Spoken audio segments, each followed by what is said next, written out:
This trailer looks like fucking shit.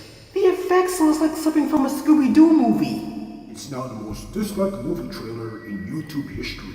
I just flat out refuse to see the remake of Dogfucker. Hey, if you refuse to see this movie, then you are a sexist asshole. Fuck all feminazis! No, you go fuck yourself! Hey, I actually want the trailer, you fucking wanker! Go suck my dick, you motherfucking communist! Critics are actually liking this film? This is fucking mass hysteria!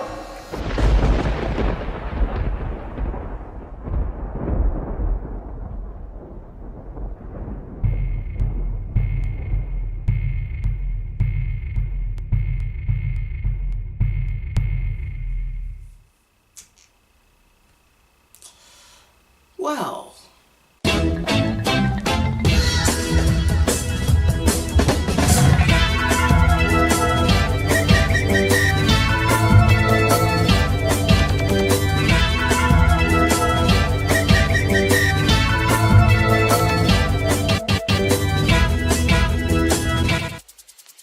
Ghostbusters is directed by Paul Feig and it stars Kristen Wiig, Melissa McCarthy, Kate McKinnon and Leslie Jones as the four Ghostbusters, and Chris Hemsworth as the secretary. So in this movie, you got all these entities flying around New York City, and thus we have a team of four Ghostbusters who have to catch the ghosts and find out who is causing the problem. Wait a second.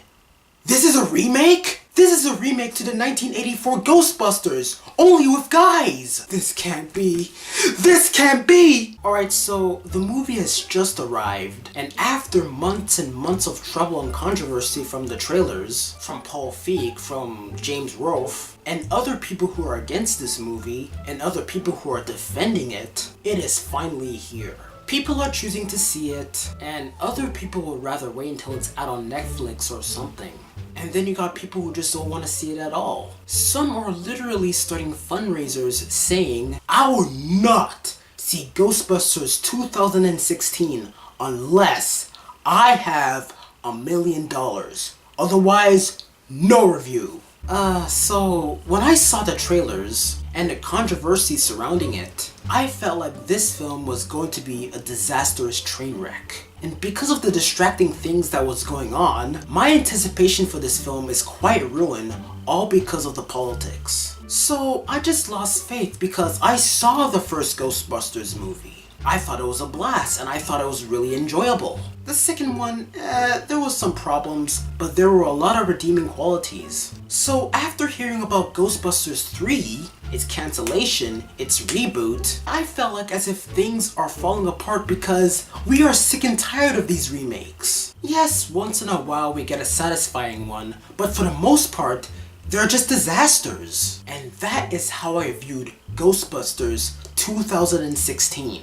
So as I went into this movie, I knew there were two paths. Either this movie is going to be meh, or this movie is going to be the next Gods of Egypt.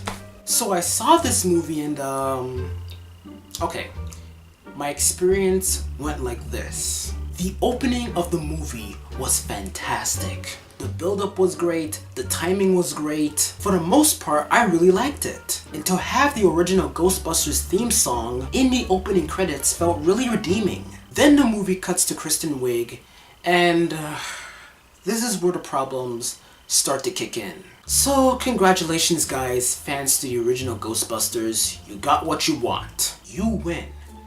This film is pretty bad, not even meh bad. And there could have been a lot of problems that could have been fixed easily if only the people who made this film listened to one another. Now let's talk about the characters because that was one of the main things that really hurt this movie. Now I got to admit, for the most part, the cast for the new Ghostbusters are well chosen, but you could have a pretty good cast but a really shitty movie. I mean, look at Fan Stick. Kristen Wiig was pretty much the leader of the four Ghostbusters. She was okay, just okay. And according to the movie, her and Melissa McCarthy know each other from the past. And when they meet each other, I felt like as if the chemistry between the two is sort of unstable. You felt like as if you don't know much about the two. However, McCarthy on her own was pretty much okay. And then you got Kate McKinnon. I felt like she doesn't belong in this movie because there were some scenes where she is just goofing off and you felt like she was in another movie and sort of unfocused in the group. Of all the 4 Ghostbusters, I was really having a hard time with her character. And then you got Leslie Jones. Now, the last time I saw Leslie Jones was in the movie Top 5, which I thought is a really good movie, and she was good in it too. Now, when I heard that she was gonna be in this movie, I was quite worried. I was pretty worried that she was gonna play the stereotypical black woman coming from working at a Subway fare collector. And she does play the stereotypical black woman. However, I thought it'd sometimes work, and then sometimes I was like, alright, we get it already. Can you just stop? And then you got Thor, Chris Hemsworth, who plays the dumb secretary, a definite swap from the first movie. But let's talk about him later because there is something about his character relating to the other characters in the movie. Now, the jokes. Yeah, there are a lot of jokes in this film trying to make us laugh. Now, I didn't even laugh or chuckle that much. Most of the jokes to me were pretty flat or just flat out stupid and dumb. But there was one bit where I was just bursting out laughing, but after that, it just goes downhill. The effects? Now, when I first saw the effects in the library scene, I thought it looked like total crap. And I was like, oh great, is the entire movie gonna be like this? And the truth is, no. The effects in the middle of the movie were pretty standard and okay, but it started to look like crap towards the climax. And the scene where the Ghostbusters were fighting in the streets looked pretty cartoonish and fake. Story-wise, the film begins great, but it goes downhill for a while. But things start to pick up when the Ghostbusters catch their first ghost. But then things goes downhill again for the majority of the movie. There is no montage of the Ghostbusters catching other ghosts. The chemistry between the 4 Ghostbusters were pretty okay, but sometimes pretty iffy, and the logic in this movie doesn't make any sense. For example, how can balloons turn into ghosts? And isn't the purpose of ghost busting is to contain the ghosts, not kill them? There are a whole bunch of things in this movie that just doesn't make any sense. But one of the biggest nails in this movie is the outside characters and how they act in the majority of the movie. The outside characters are so unbelievable, and you just know that they will not act like that in real life. Now, let's talk more about Chris Hemsworth, because he is part of the problem. He plays this overly dumb secretary, but it's so over the top that not even the secretary from the first movie acted this dumb.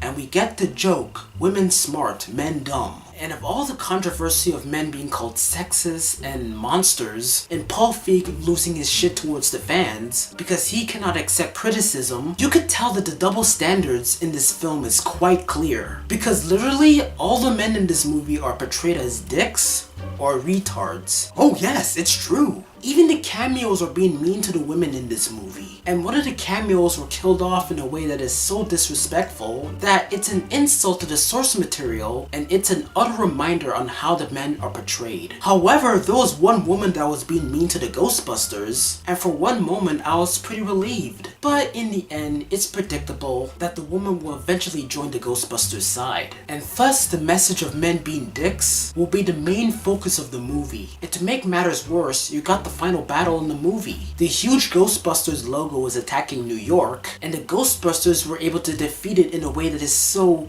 cringeworthy, and a hard reminder of the message of this movie. Men are assholes. Yeah! Fuck you men for hating my trailer! But the thing that really frustrates me about this movie is the production. If these people want to make an all-female Ghostbusters movie, it should have been handled with care, because I felt like I was watching Ghostbusters 4. There should have been a Ghostbusters 3 starring the original cast, probably leaving out Harold Ramis sadly, and them handing the torch, and thus we have a steady Ghostbusters sequel, but all because of the betrayal and feud between Ivan Reitman and Amy Pascal, the unclear decision making just like what politicians do, the immaturity of the criticism of the Ghostbusters trailer, celebrities attacking one another all because one person has a different opinion, really destroyed my experience with this movie. And it's all because the vast majority has another opinion and thus they hate women. Listen guys, I don't fuck around with this shit. This is literally the attitudes that can literally destroy a nation. And because of this nonsense, people are just too insulted to see this movie. They lost all hope. Even looking at the score on Rotten Tomatoes, it doesn't mean much. When I look at the title of these reviews and the childish immaturity of these reviews, I felt like as if I'm living in 1984. No, not that 1984. This 1984.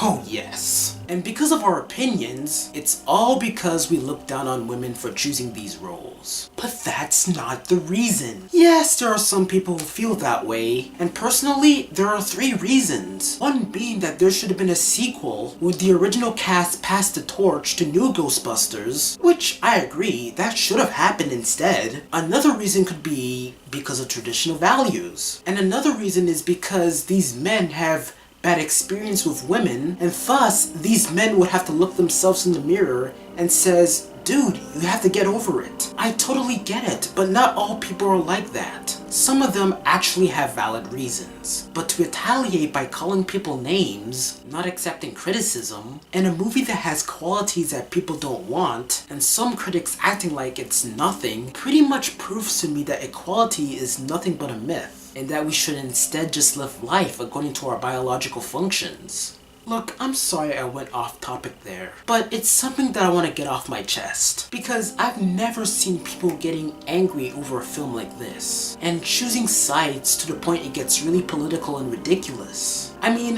why do we need to have that? Why? Now, about Ghostbusters, is it one of the worst films of 2016?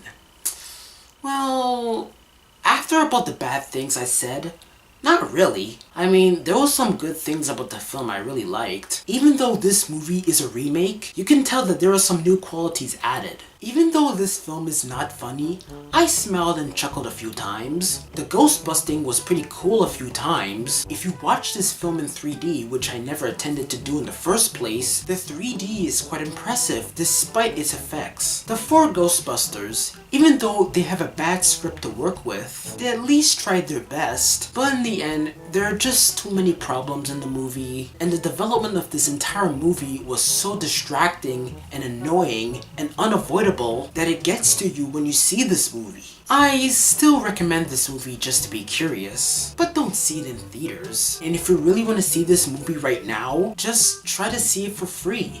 That's all I'm saying. This movie will not be remembered, and as much as I like some of Paul Feig's work, I will never feel the same again when watching his other previous movies. So much reputation ruined. I'm giving Ghostbusters 2016, or as I like to call it, Ghostbusters IV, the red ribbon of lackluster. So this film is basically a 2 or a 2.5 out of 10, and that is all it gets. Wow, that was long. So that is my review of Ghostbusters 2016. Thank you for watching. More reviews on the way. And if you excuse me, I decided that I'm gonna leave town before the feminist thought police come and get me and lock me up in room 101 so I could be eaten alive by rats. Peace!